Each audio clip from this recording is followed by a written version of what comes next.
Well, I guess in a couple of days we're going to know. In the meantime, let's do some Tai Chi. So I was thinking about what we talked about yesterday. I wish Catherine was here because she really, I think, would appreciate this too. I, we were talking about something that's really important, and I think that I failed to emphasize something that I'm going to emphasize now. Ran asked a question at one point, and I said, "Well, I'll answer it in words, but words are inadequate to describe it." And that is true for what I'm going to say today too. Um, when you are talking about moving your chi, we were talking about this move, moving your chi from your mind to your dantian to the floor, back to the back of the dantian, and then the elbow, excuse me, the shoulder, elbow, and fingers. What you're really talking about is the chi path. I'm going to put my little dantian back on here. You're talking about the chi path, and in a certain way, the chi path, like any path, is a linear thing. You start at the beginning and you go to the end. In another way, it's more like an electric line. When you turn it on, the whole line is on. You see what I'm saying? All right? You can say 1, 2, 3, 4, 5, 6, 7, 8, and there is some truth to that. But there's an equally true truth that it's that line gets activated. And once it's activated, the whole thing is acting. Kevin, you look dubious. Can't hear you. Trying to wrap my head around it. Um, think of I don't know whether you can see the light in here.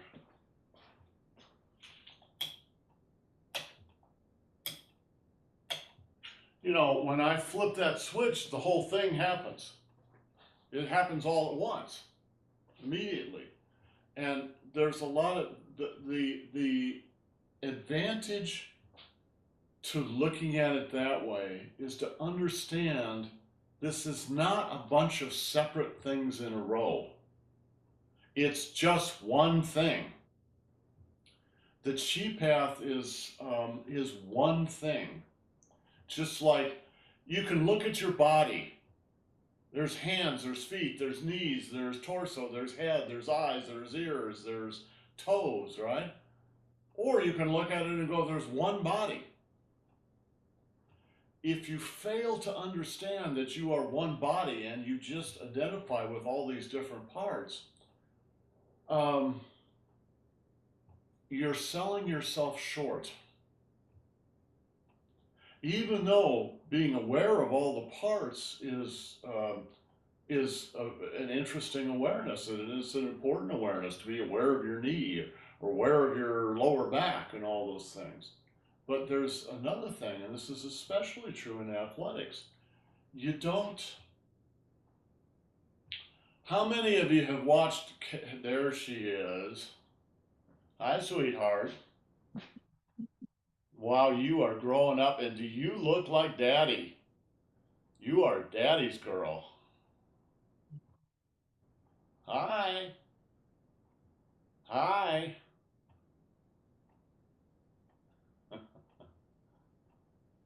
She's giving us a big smile.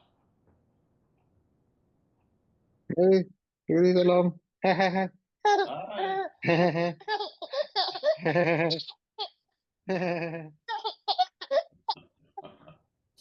There we go. That's the most fun I've had in a week. Do you see what I mean about everything being it's one thing? This is what I was trying to say to Ram yesterday when he asked, "What's the relationship between the mind and the dantian, or the dantian and the bottom of the feet?" Um, there are different ways to look at it, and the truth is, they're all true, even though they seem to be they don't seem to be the same thing still all these different aspects of it are true. When you think of the chi path, right, it's just one thing. It's one boom. You don't think about it. I mean, you think about it at first when you're trying to understand what it is, and maybe you think about it as you practice different parts. But when you actually get it and you do it, it's just one thing. Yes? Clear? It's really important in Tai Chi to understand that things are one thing. So this meditation position is called all becomes one. Huh? All becomes one.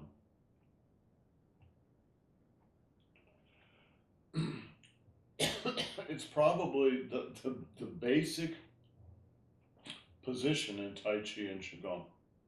Everything starts from that. All becomes one. When you're going through the learning process like you guys are, or even when I teach, you end up paying attention to this and this and this and this and this and this and this and this and this and this and this. All these millions of things you got to pay attention to. And so it sort of splits your consciousness up into all these different areas. And there's no avoiding that. Everybody has to go through that process. I went through that process. This is probably the main reason it takes years to get this. Because you have to conquer this and this and this and this and this and this and this, right? But when after you conquered them all, they all become one. All right? It all just becomes very simple. Kevin, does this make sense? It's gonna take more than 99 lifetimes, I fear. Well, I don't know. 99 lifetimes is pretty good, right?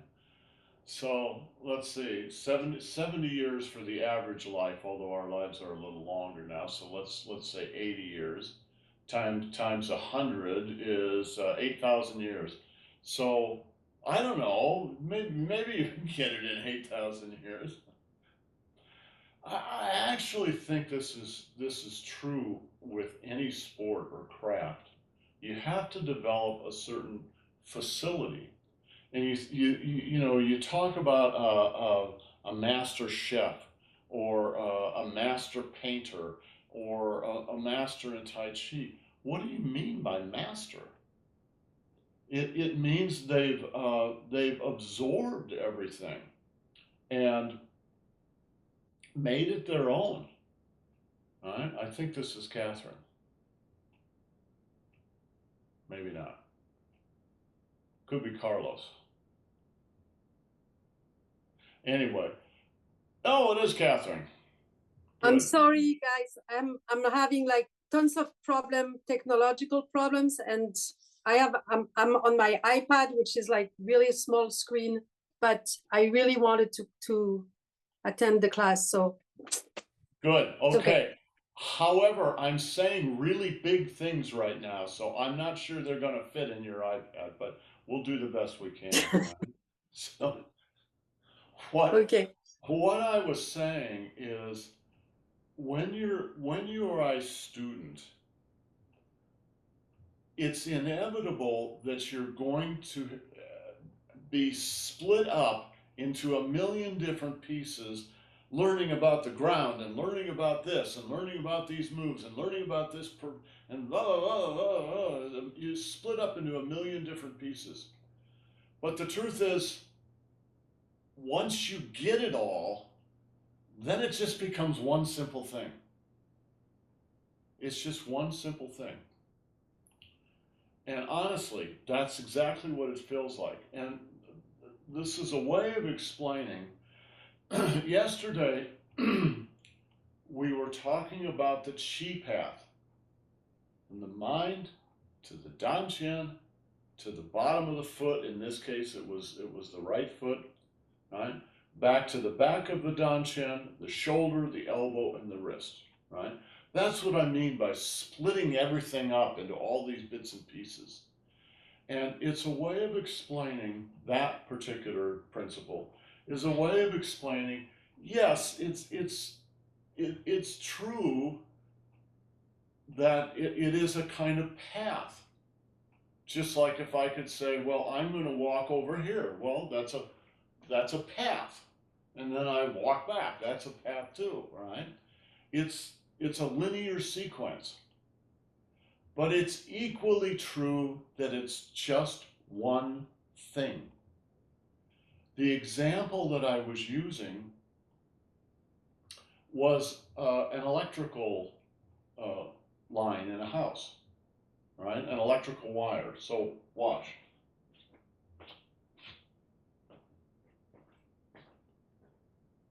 I'm just going to use this one here, right? So there's a light on me over here, right? Now here's a sequence. I've got a clicker, and I'm going to click it, and the impulse is going to go from the clicker to the light, and the light is going to turn off. Boom, boom, right? It's a sequence, but it's also one thing. Both things are true.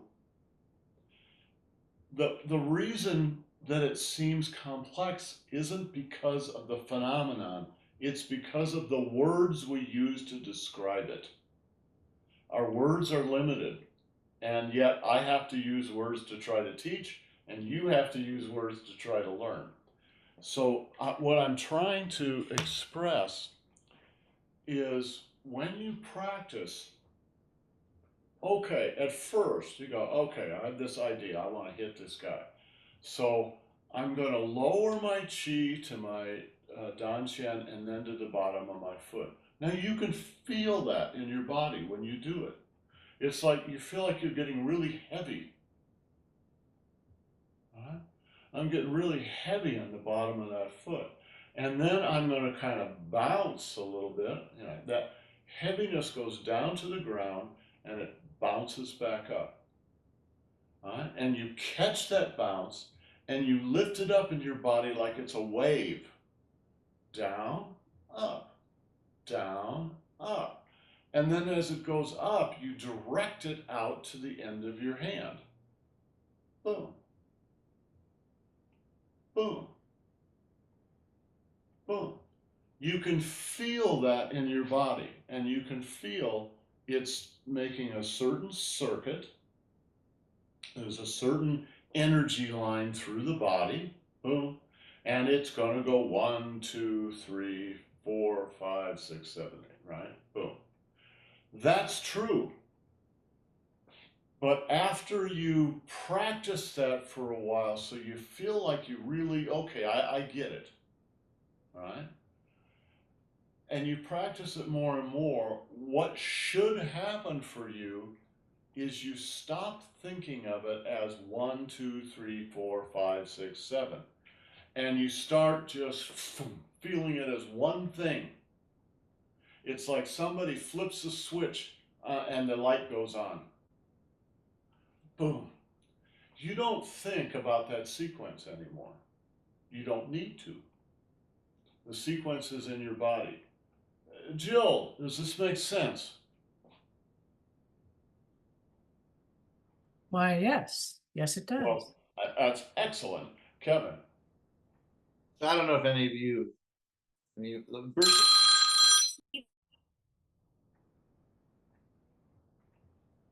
Bruce Lee was my entry into martial arts, and I studied him quite a bit. And also, I was in the physiology department at the medical school, working. Long story short, there's a certain amount of physiologic speed that you can get in your muscle activation. And what he would do is he was achieving speeds greater than physiologic possible. So his stuff was happening all at once because he had trained the neural pathway to react immediately. And I think that's sort of what you're talking about here. I think so. What happens with most people in, let's just be let's not say combat, let's just say a push hand situation, is they have to take time to think about things. There's no time to think. You cannot stop to think in the martial arts because it'll all be over by the time you've had a thought. Which means that you have to train your body to the point where, right, it can just react to things, boom, immediately. You can't go, okay, well, Kevin's pushing on my shoulder, what should I do? Well, it's all over by then. Right? So instead, you just have to be used to doing this and do it immediately. Now, we're not trying to become martial artists. There's another way of thinking about this that has nothing to do with the martial arts, and it's actually the thing that I'm interested in. This is about whole being integration. So it's not your mind over here, and your body over here, and your energy down there, and your spirit somewhere up there. All right? It's about all of them being together in the same place at the same time. This is really training in that. So Buddhists get up and they do some chanting in the morning. They do a little meditation, they do a little chanting, depending on what kind of Buddhist they are, right? The point is not the chanting. The point is something else. The chanting is a means of getting there. All right? And then, of course, when you get there, you realize, well, the chanting is the point, if that makes any sense. Shinryo Suzuki was a Soto Zen priest. And he explained to American students, the point of meditation is not to become enlightened. The point of meditation is the meditation. That is the enlightenment. It's not like something you're going to get after you meditate for a while. And yet it is something you get after you meditate for a while. Again, words are inadequate to describe this. So,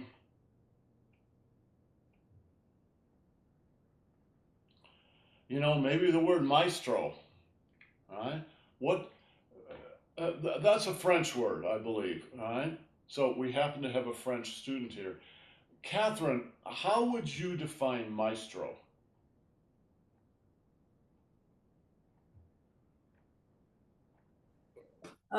Maestro.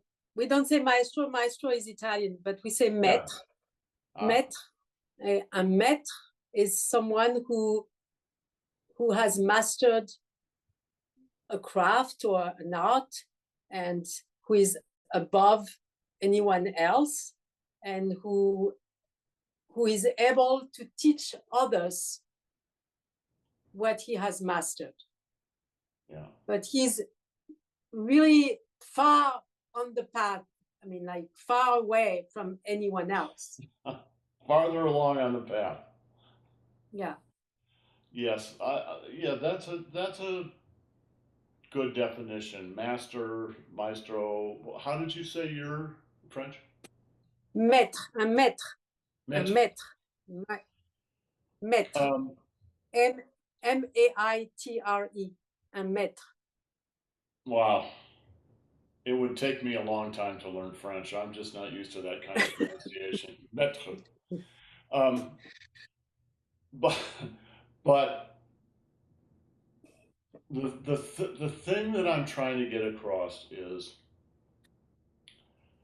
whenever you're doing a Tai Chi move, or think of this tends to come in chunks, in bite-sized chunks. We're calling them yin and yang cycles. Whenever you do one of those, take a little time in your practice to find the chi path. Where is the chi path? Because the chi path is always going to be the same. It's different every time, but it's also the same. All right. So we were talking about that chi path. But suppose we were talking about that chi path. They're totally different, but actually underneath they're the same. They're exactly the same.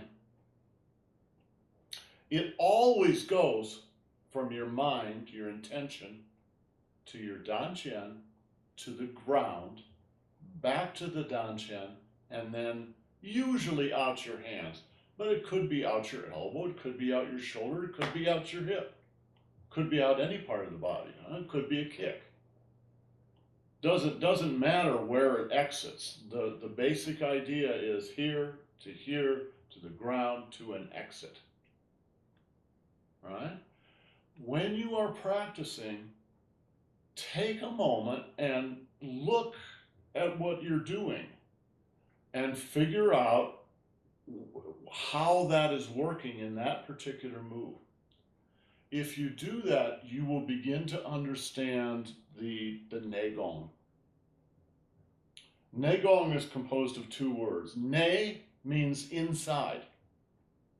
Gong means your ability. So Neigong is your inner ability, your ability to do this martial art from the inside, not the outside. Oh, that was weird. Did the TV blink for you guys? The picture blink? That's weird. It just absolutely went black for about 3 seconds there. 2 seconds. Computers, TVs. Is this clear? What I'm saying? Okay. 1. 1. 2. 3. 4. 5. All right. Can you feel the chi path in each of those?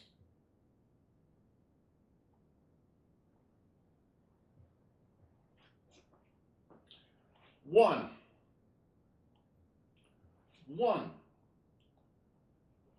2. 3. 4. 5. Each one of those is a wind up and a hit. Each wind up and hit is a chi path. Clear, Kevin?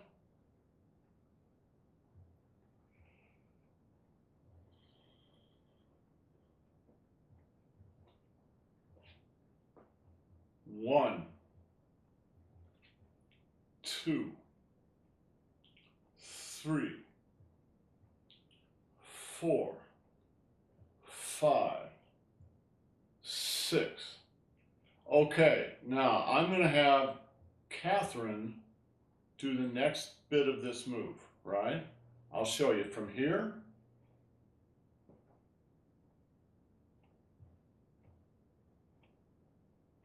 to here. From here to here. All right, so Catherine, why don't you go ahead and do it? Let's just watch her. From here, Yes.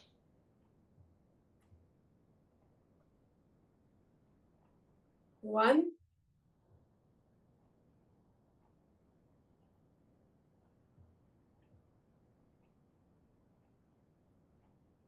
2, Yeah, to there. Okay, so you can count it in different ways. 1, 2, 2, 3, Oh. 4, you could even say, right? Wind up, hit. Wind up, close. And then to the end here. But every time you identify a yin and yang cycle, you're going to be doing one of those chi paths.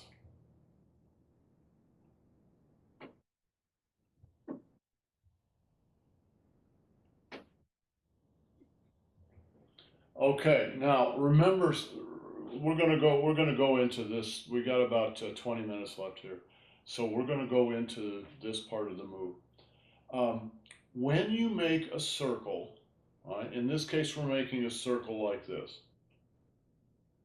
Now, this is a very soft hand, but there are going to be 4 parts to that circle: Pong, Lu, An, Chi. So you have to not just remember that, but actually create that. Because each of them are literally different energies, like different forms of electricity. Right? Pong, Lu, An, Chi. Right? Watch. Pong, Lu, An, Chi. Now, that's a little different than just doing it like this. If I was just doing this, maybe I would just be doing a little Qigong. Right? The Dantian is rotating, but I'm still doing Hong, Lu, An, Chi. Hong, Lu, An, Chi. Hong, Lu, An, Chi. But I'm not doing Qigong, I'm doing Tai Chi. So my hand position and the body position is going to change a little bit because my Shin Yi is changing.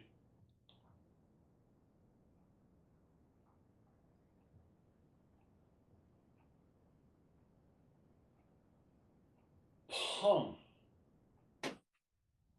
Lu, An, Chi. All right. Let me do this. I'll come back to you, Kevin. All right. Peng, Lu, An, Chi. Yeah, Kevin. Where is the pung expressing, the wrist or the forearm? What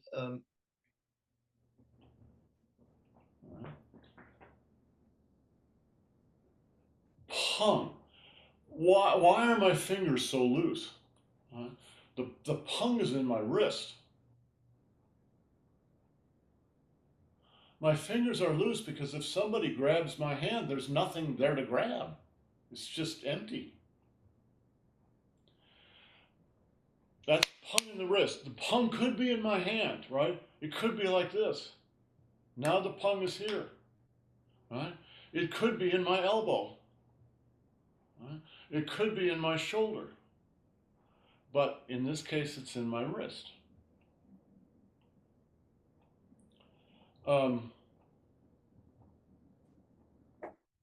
Anyway, pung in the wrist, right? And then Lu.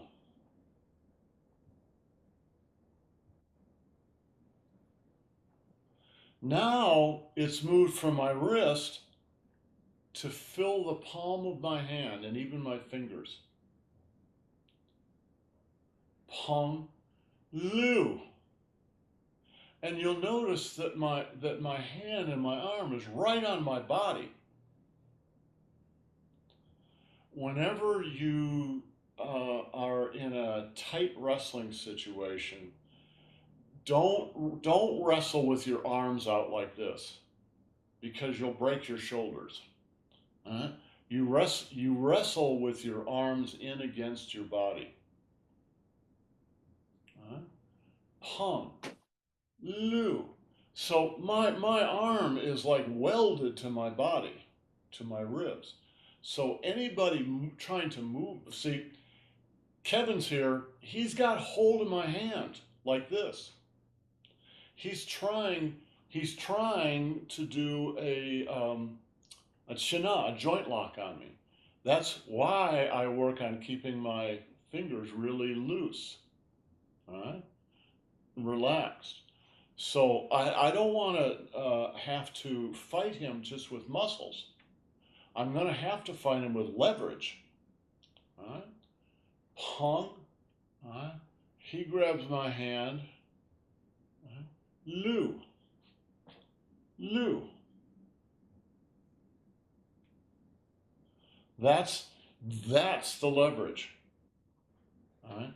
He grabs me, and then I'm gonna turn him around and grab him. Pong, Lu, on. What is the point of doing the on? All right. Why don't you just go like this? No. Pong, Lu. All right, go like that. Why, Catherine? You need your weight to go down so you can. It's more powerful if you go down with your weight. Yeah, for two reasons. One, you don't want to do this with your shoulder. Your shoulder joint is not strong enough. You want to do this motion with this. This is where the strength of your body is. The biggest muscles in the body are in your thighs, and then your butt and your back. All right. So he grabs you, you sink. The other thing is you want to go down to the ground. Pong, Lu, on. Now you can engage the ground and come back up. Right? Now, from there, you're going to do the actual single whip. And this is a really interesting transition. I think you can learn a lot from this. Watch. All right? I'll do it with both hands now. All right? Do you notice this hand is coming in? What I'm doing is actually lining up on my own center line. My body is turned a little bit so it doesn't look like that, but I'm returning to my own center line. That concentrates your own energy in the center and then in the Dan Chen.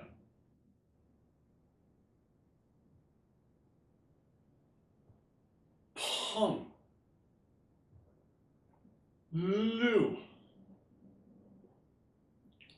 On. Chi.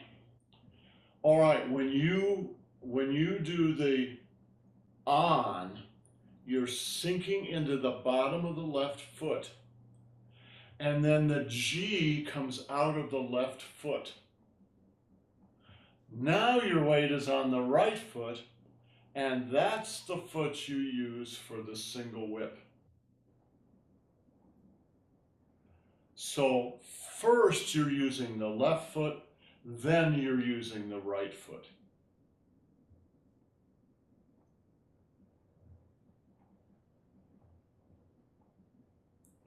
Left foot, right foot. So I would count those as 2 yin and yang cycles. One winds up into the left foot and then hits to the right. The other winds up in the right foot and then hits to the left.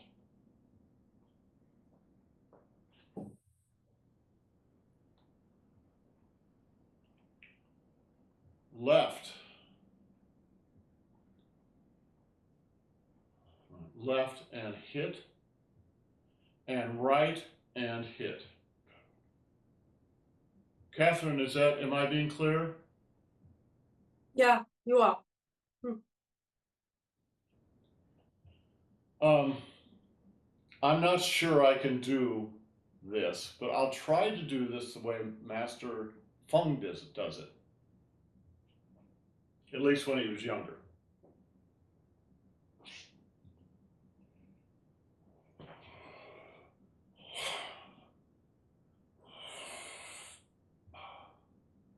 All right. He throws this around. It's very powerful. Now, Kevin's trying to put a joint lock on me, right?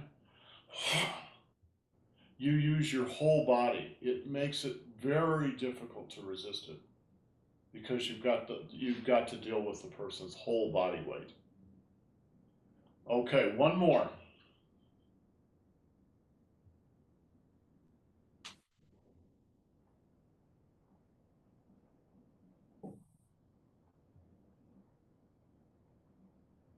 One, sink in the left, hit to the right.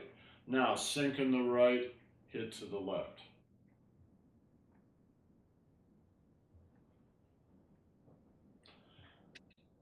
If you can grab that structure in every move, you've really got the bones of Tai Chi. All right? It's not, Tai Chi is not about just, okay, I move, you know, it's just, that's not what it is. There's a real structure inside of it. So if you want to master it, you have to discover that structure and then make it yours. You have to eat it and digest it, you know, and let it become part of you. And then it becomes really simple. You know, oh yeah, okay, sure. Questions? Let's go. No, let's go over this whole move.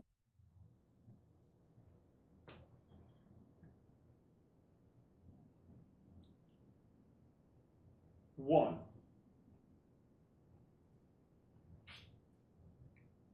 two, three, four, five,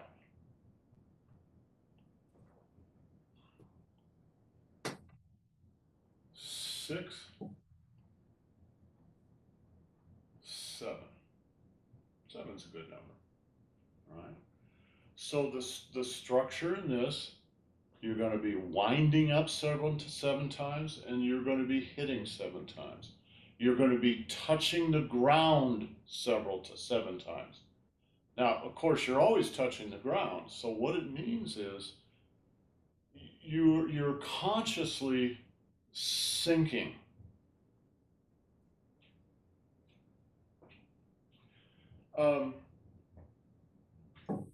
The word that they use in China for relaxing in Tai Chi and Qigong, but especially in Tai Chi, is Song, S-O-N-G. And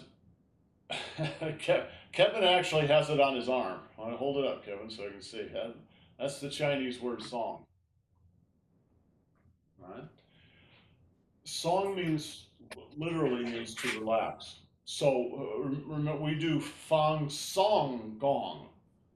All right? Fang means to make. Song means relax. Gong you could translate as exercise here. So it's make, relax, exercise. All right?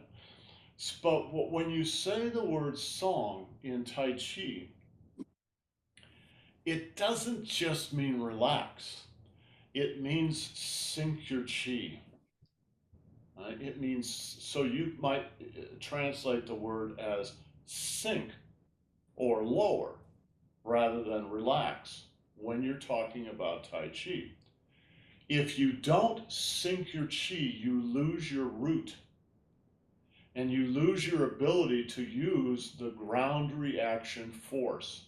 I don't remember whether everybody was here yesterday when Kevin mentioned this, but Kevin actually looked this up Was it on Google you looked it up? Yeah, and then AI gave me the summary. So give us a very quick summary, what you learned. Well, if you're just standing still, it's 1-to-1 as far as force goes.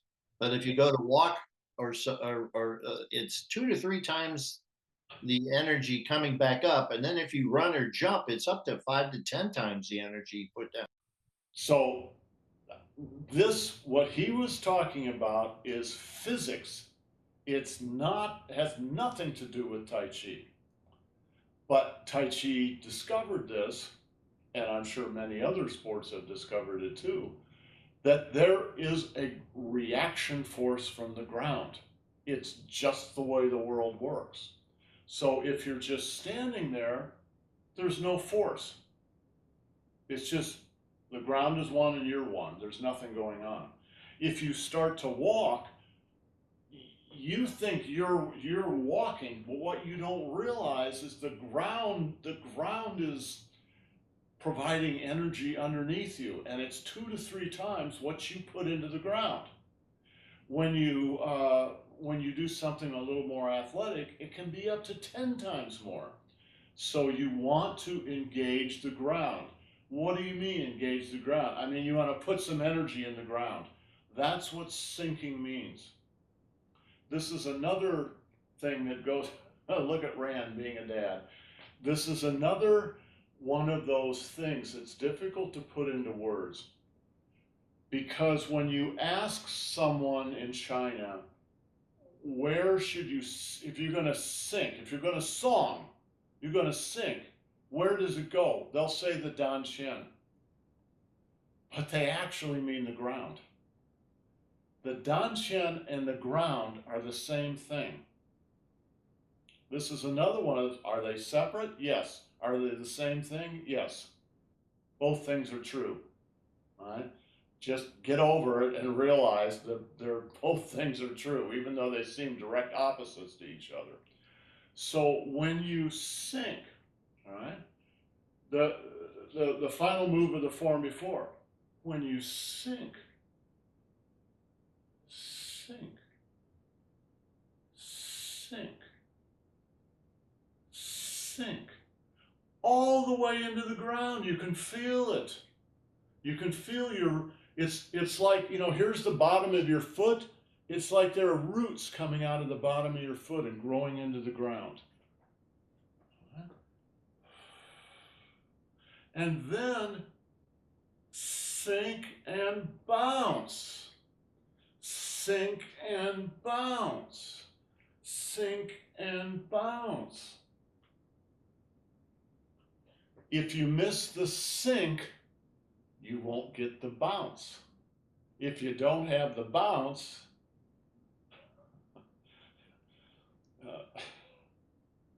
it don't mean a thing if you ain't got that swing, right?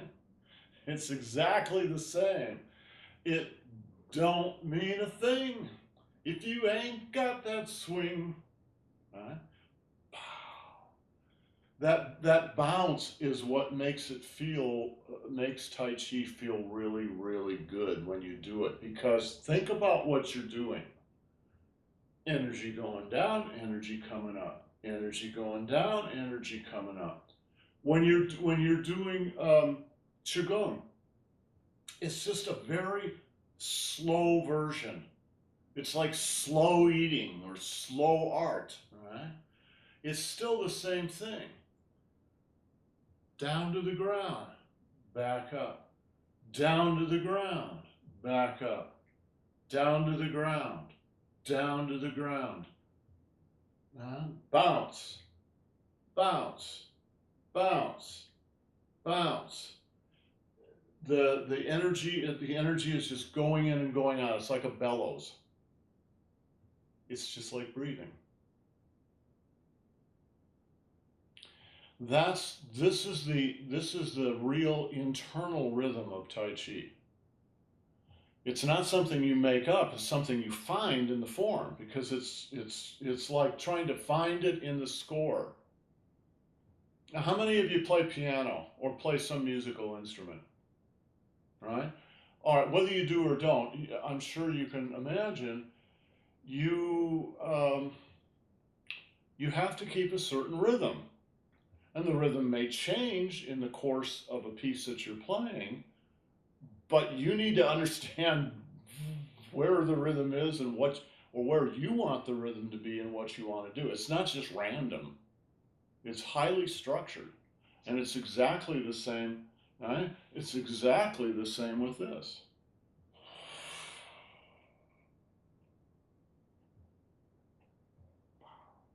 It's in the music. All right, guys. Hopefully we'll see you tomorrow. By next week, we will know our fate. Right? Or say fate will be sealed. Our fate will be sealed one way or another, at least for the next 4 years. Bye-bye, Miss Millie. Bye, sweetheart. All right, guys, have yourselves a great day. We'll see you next time.